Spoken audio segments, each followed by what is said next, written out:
Hello guys, bienvenue chez Ladoa. It's about everything. Cette fois-ci, on va parler un petit peu de l'actualité au Québec, où ce que on parle aussi de l'actualité américaine, l'inauguration. On voit Trump a déjà commencé à faire des changements. Le monde qui disait on peut pas de Trump, il va trop arranger le pays. Il fait des changements. Il y a même des deals, des négociations qu'il a faites pour rapporter des millions, des transactions, c'est-à-dire investir pour apporter de l'emploi dans son pays. Bref, il est à l'action. Dès qu'il a commencé, il commence à être à l'action. Il parle, mais il est à l'action. Ici, du côté du Québec, on sait déjà du côté du Canada, on a M. Trudeau, il a mis sa démission, donc en mars, c'est terminé, il va aller jouer au golf et puis manger des Tim Hortons, des beignes et puis s'amuser. Ici, on a un type, il s'appelle François Legault. Ce type-là, il est le premier ministre du Québec. Et lui, il prend des décisions, on dirait, il a une mission. Lui, c'est pas la mission de prospérer la province, c'est la mission de détruire la province. Je pense que dans sa tête, il veut vraiment réduire la province, le Canada même, dans un front total qui vont réellement devenir, on va réellement devenir un État américain. Parce qu'avec cette décision qu'il prend, je sais pas, il les a pris. Lui, je pense que avant de prendre cette décision qu'il va prendre pour la population ou ses prises de position, ben, il n'est pas dans son État. Il n'est pas dans son État, c'est clair. It's about everything. On regarde qu'est-ce qu'il en est avec notre très cher monsieur Legault. Et le Québec, tout ce qui se passe. Il y a plein de décisions qui arrivent et ça touche la population directement. Et il est insensible face à tout ça et on y va.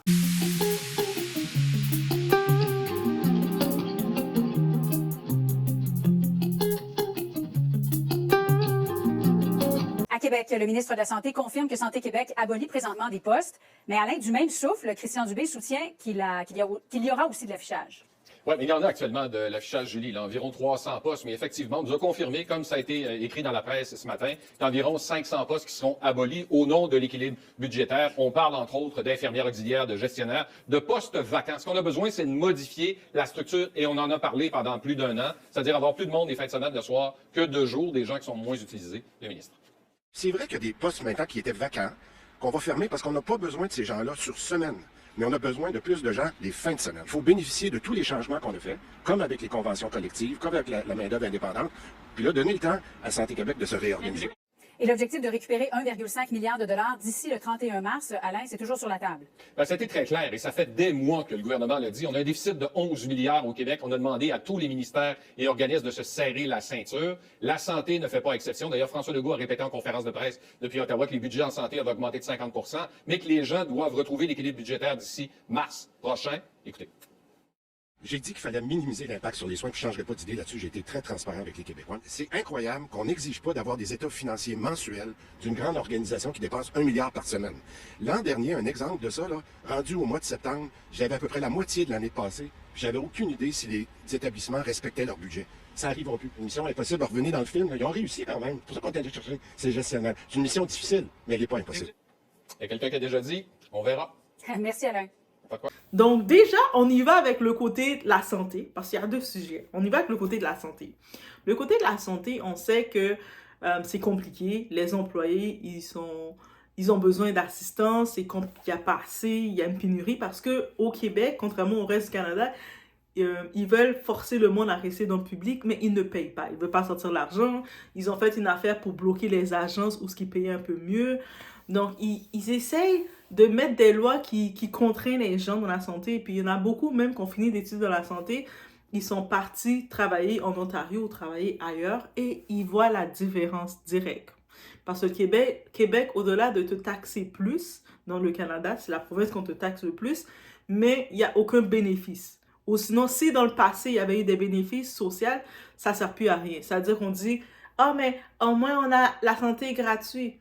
Mais quand tu arrives aux urgences et que tu peux passer près de 18 heures dans la salle d'attente et tu es dans le triage et que pour te faire voir par un technicien, le technicien, ça peut être un technicien d'entretien. Là. Tu te fais voir par n'importe quel technicien. Ça peut être celui, tu sais, les techniciens qui s'occupent de l'entretien de l'hôpital. C'est lui qui va dire, vous allez bien? Ben, c'est correct. Et puis vous retournez chez vous après 18 heures. Juste pour vous dire, et c'est pas de la blague. Des fois, vous pouvez arriver dans un endroit, il n'y a pas assez de docteurs ou il n'y a pas assez de même d'infirmières pour vous soigner. Vous allez peut-être vous faire soigner par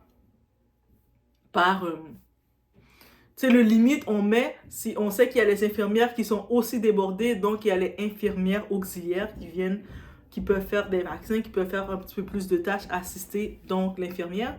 Mais là maintenant, la décision, le Québec a décidé de prendre, on va couper dans les postes. C'est pas dans l'administration, les postes dans les bureaux qui coupent.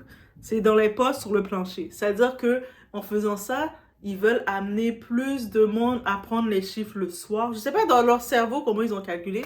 Ça se voit clairement qu'ils n'ont aucune conscience de la réalité. Et c'est déplorable. C'est déplorable. Et là, on sait qu'il y a plein de personnes qui se préparaient à aller étudier, peut-être donner main forte dans infirmières auxiliaires. Pas qu'ils sont payés plus. C'est le moins payé. Au Québec, on est le moins payé. Pour la beauté de ça, on entend qu'il y a des coupures, près de 1000 et quelques postes, 1300 postes de coupés. Ils abolissent. D'abolir.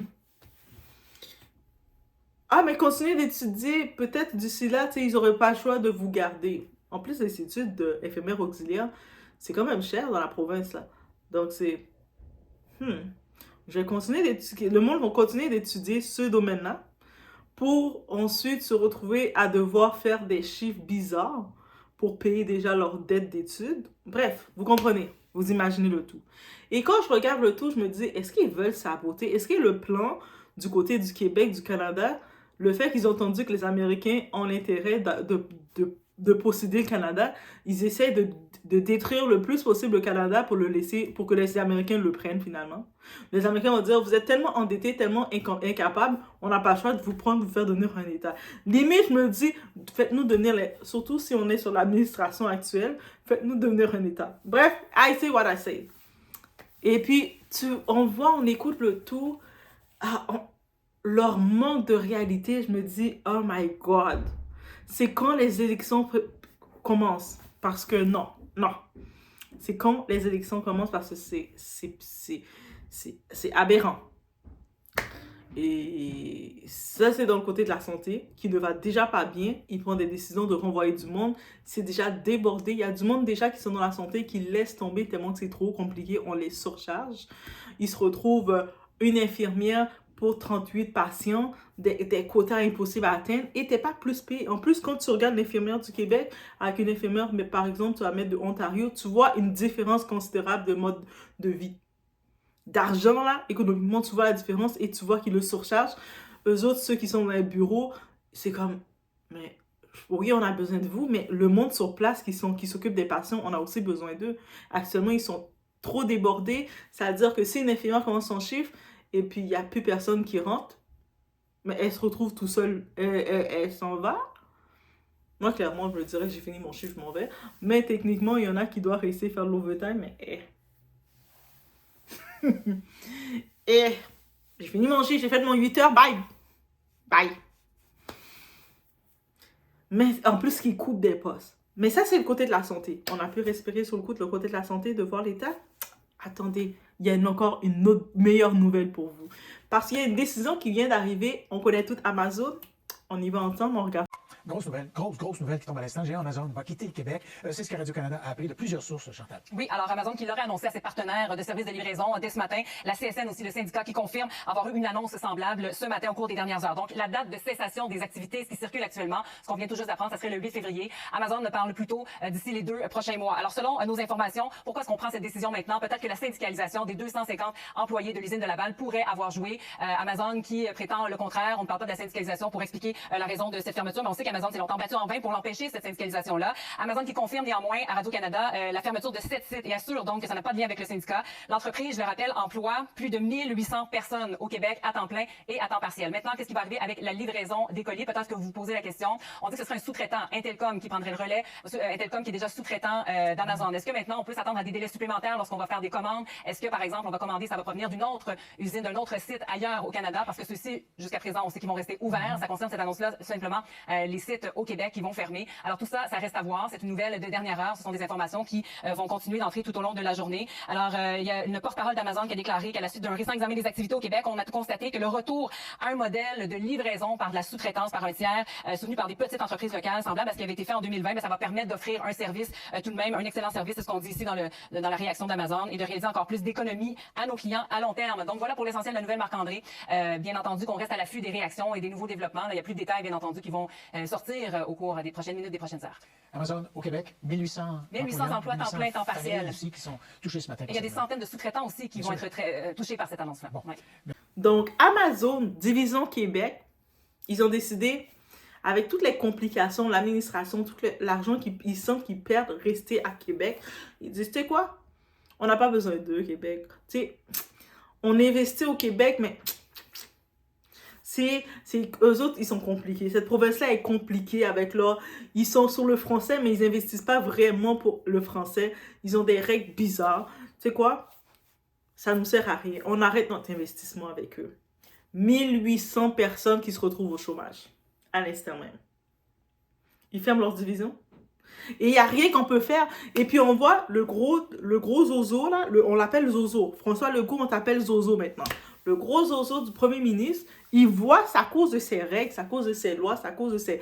Oh, on est au Québec, il faut parler français. Mais est-ce que vous faites vraiment de quoi pour préserver le français? C'est quand la dernière fois que dans les écoles, vous avez restructuré l'apprentissage au français? Non. Tu sais, vous aimez plus le français que la France qui est reconnue pour être française. OK? Nous, on n'oublie pas. Juste te dire. Et là, on entend, quand j'ai vu l'aliénation de M. Zozo Legault, oh, ben c'est correct, mais comme de tout. Parce que les autres, ils sont tellement arriérés de dire, ah, mais de toute façon, on n'a pas besoin de les Anglais. Ils sont tellement, sur les anglophones, ils sont en guerre sur tout. Mais je me dis, Canada, c'est un pays bilingue, laissez-les tranquilles. Là, vous avez un gros investisseur qui s'appelle Amazon, qui retire sa division au Québec. 1800 et quelques, 1700, 1800 personnes qui viennent perdre leur job comme ça, qui se retrouvent au chômage. Et eux autres, Amazon, ils ont arrêté. Donc, ils doivent rien. Et puis, le Québec n'a rien fait pour essayer de les garder. C'est-à-dire qu'ils font juste des lois. C'est-à-dire quand il y a un investisseur, quelqu'un même américain ou étranger qui essaie d'amener une entreprise au Québec, c'est compliqué l'administration. C'est pour ça qu'il y a même des compagnies québécoises qui vont mettre leur siège social à Toronto, en Ontario. Parce que dans tout le Canada, ça pourrait être un bon pays, mais le Québec, avec le monde maintenant qu'il dirige, ils sont bêtes. OK? On va se dire, ils sont bêtes. Et on regarde que ce soit du côté même de l'immigration, leurs règles qu'ils veulent faire sur l'immigration. Le Québec, ce n'est pas la population américaine. Le Canada, on n'a pas la population américaine, on n'a pas les mêmes enjeux que les Américains qui disent on va faire des massives déportations. On n'a pas ces enjeux-là parce qu'on est dans le froid, on est dans le nord. La plupart des gens qui viennent s'essayer vont rester dans les endroits populaires, mais on n'est pas habité comme eux pour avoir leur même désir. Même la France, qui est plus petit comme territoire que le Canada, j'ai dit que du côté superficie, ils ont plus d'habitants. On est très peu d'habitants parce qu'on est dans le nord, on est dans le pôle nord. Même le monde qui vit au Canada, on pense à aller vivre, s'installer, mettre nos maisons ailleurs, aller vivre ailleurs. Là maintenant, eux autres, ils continuent, ils font leurs règles bizarres. Quand on regarde leurs règles bizarres, là il n'y aurait plus d'emploi. Il y a plus de gens qui se retrouvent sans emploi. Donc, qui vont se retrouver à la recherche d'emploi. Parce que Amazon, division Amazon au Québec, payait bien. Donc, ils vont rechercher des emplois.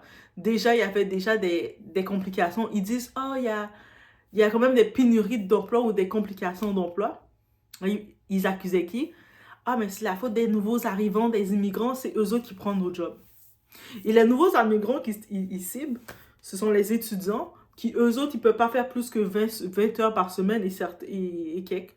Ou ce sont les nouveaux arrivants qui viennent d'arriver, qui vont surtout commencer avec des petits boulots comme ça. C'est eux autres qui ciblent, qui saturent le marché. Mais quand on regarde ces décisions-là, ils font une coupure dans la santé alors qu'on est en crise. Il y a plein de personnes âgées. Je me dis, on dirait Zozo Legault, la population est vieillissante. On sait au Québec, Le monde ne veut pas faire d'enfants. Il fait froid, c'est compliqué. La vie est chère. On ne veut pas faire d'enfants. Même à vouloir faire des enfants, c'est aller vivre ailleurs. C'est comme je dirais, Doua, j'ai un enfant, est-ce que je le vois que mon enfant, mon petit Doitien, il est en train de vivre au Québec, dans le froid comme ça? Non. Je regarde d'autres pays, d'autres situations. Même les États-Unis, je regarde plus. Donc, c'est ça qu'ils regardent. C'est vraiment, quand je regardais ça, j'ai fait...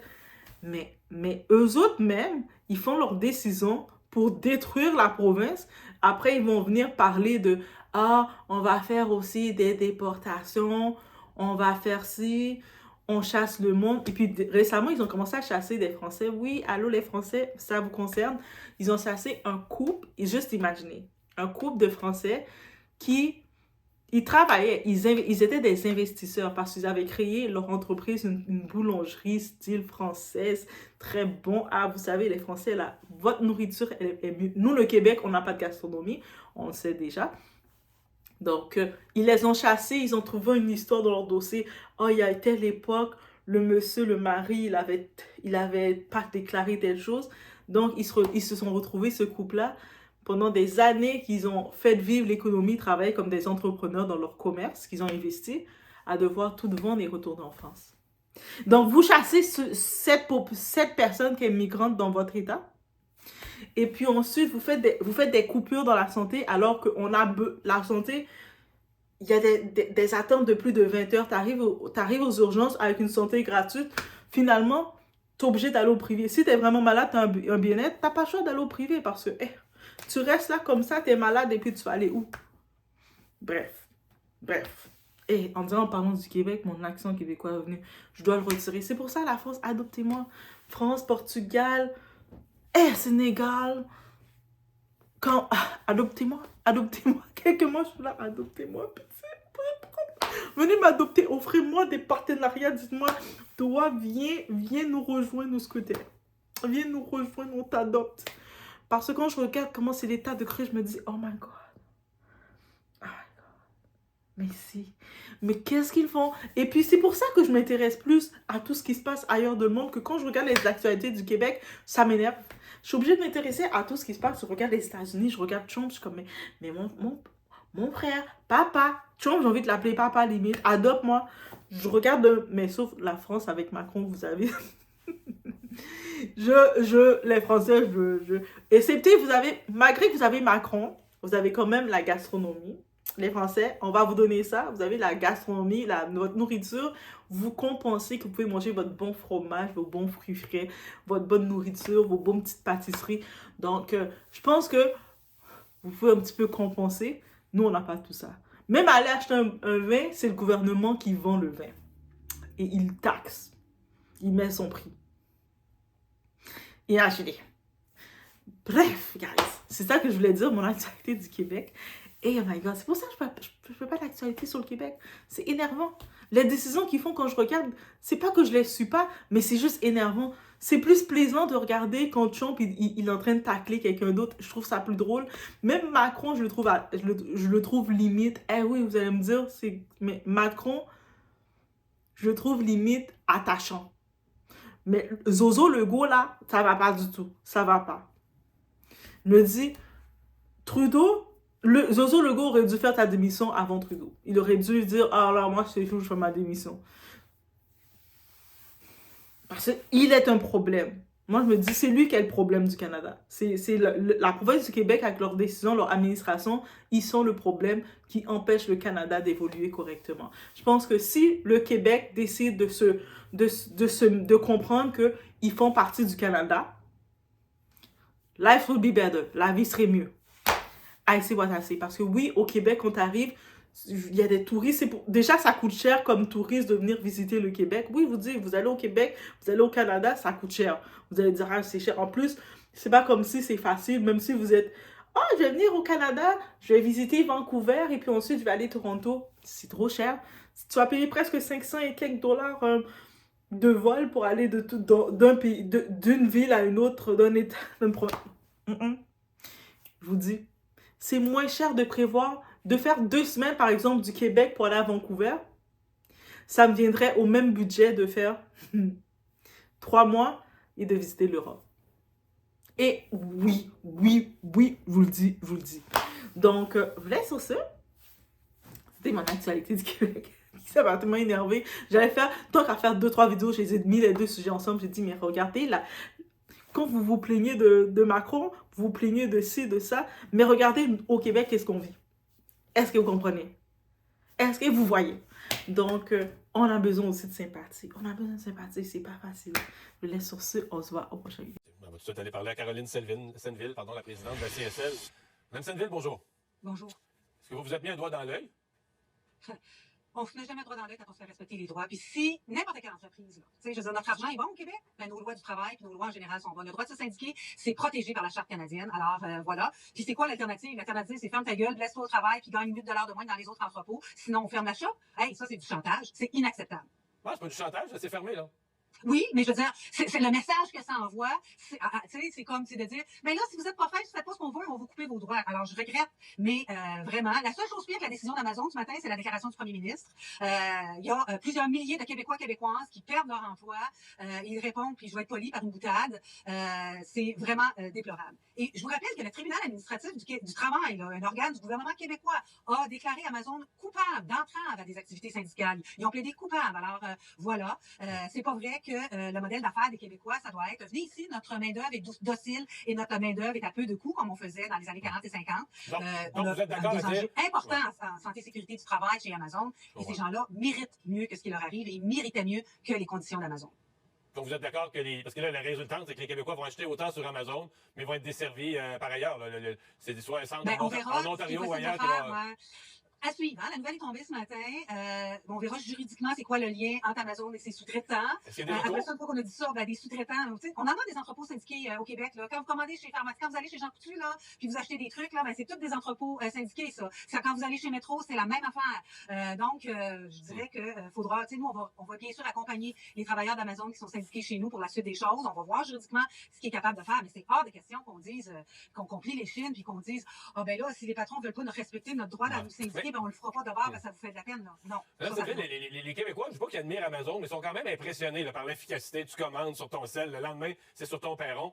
Est-ce que cette efficacité-là, la machine Amazon, la méthode Amazon, est-ce que c'est compatible avec la syndicalisation? Tout à fait. Ah oui? Tout à fait. C'est pas compatible, par exemple, à faire... On voit pas ça dans notre système de santé, en tout cas. Non. Je me regrette, vous avez tort. Le système de santé, si on avait continué à le financer comme on le finançait, on n'en serait pas là où on en est maintenant. Je vous rappelle que dans le système de santé, il y a 10% des personnes qui sont absentes parce qu'ils sont en congé de maladie ou parce qu'ils se sont blessés au travail à cause des conditions de travail dans la santé. Je regrette, s'il n'y avait pas de syndicat dans la santé, la situation serait encore pire. Puis je vous rappelle qu'un des plus gros problèmes qu'on a dans la santé, c'est attirer du personnel. Puis attirer du personnel, c'est les conditions de travail, c'est les conditions de salaire. Et ça, c'est pas déterminé par le syndicat, c'est déterminé par le gouvernement. Non, je m'excuse. Donc vous soutenez qu'il n'y a pas dans la syndicalisation aucune perte d'efficacité? En fait, souvent, il y a un gain d'efficacité parce qu'il y a un interlocuteur et les règles sont claires. Les règles sont claires et on discute. Quand on est syndiqué, ça crée un interlocuteur avec qui on peut parler de comment on s'organise. Puis ça donne, savez-vous quoi? Les gens qui font la job, c'est probablement les gens qui connaissent plus la job qu'ils font. Puis des décisions qui viennent top-down, en prenant pas en compte l'expertise que les gens ont de leur propre travail, c'est souvent inefficace. Alors, c'est en travaillant ensemble qu'on arrive à trouver des décisions. La majorité des conventions collectives qu'on a sont signées, je dirais, sans problème, sans conflit de travail. Et c'est ça qu'on veut faire. Quand on travaille quelque part, que ce soit dans le privé ou dans le public, là, comme salarié, qu'on soit syndiqué ou pas syndiqué, on veut que ça marche. Ouais. On veut que quand on rentre le matin ou le soir ou la nuit, parce que tout le monde travaille 24/7, puis les jours fériés, on veut que notre business fonctionne. Donc, ce qu'on veut pas, par exemple, on veut pas se blesser. On veut pas que le patron ait le droit de vie mort sur nous. On veut pas que notre voisin, lui, ait plus de congés quand son père meurt que moi j'en ai parce qu'il n'y a pas de règles écrites, il n'y a pas de règles qui sont connues de tout le monde et qui sont respectées par tout le monde. Et on veut pas être pieds et poings liés quand l'employeur dit qu'il va faire quelque chose puis qu'il le fera pas. Quand on a un contrat de travail, ben, on a des façons de faire respecter ses droits. Et je le répète, c'est prévu à la charte, c'est prévu dans la Déclaration universelle des droits de l'homme. On a le droit de se syndiquer. Et je vous dirais, la preuve qu'on a le droit de s'associer, les patrons, ben, ils sont associés, il y a le conseil du patronat, ils ont leur syndicat, les patrons, il y a l'association des propriétaires. Alors, le fait de s'associer pour défendre ses droits, c'est bon pour les travailleurs, les travailleuses, c'est bon pour d'autres secteurs de la société aussi. Et ça, c'est clair que c'est un droit sur lequel on n'abandonnera jamais. Caroline Senneville, présidente de la CSN, merci d'avoir été là. Merci. Au revoir. 7 entrepôts en Amazon.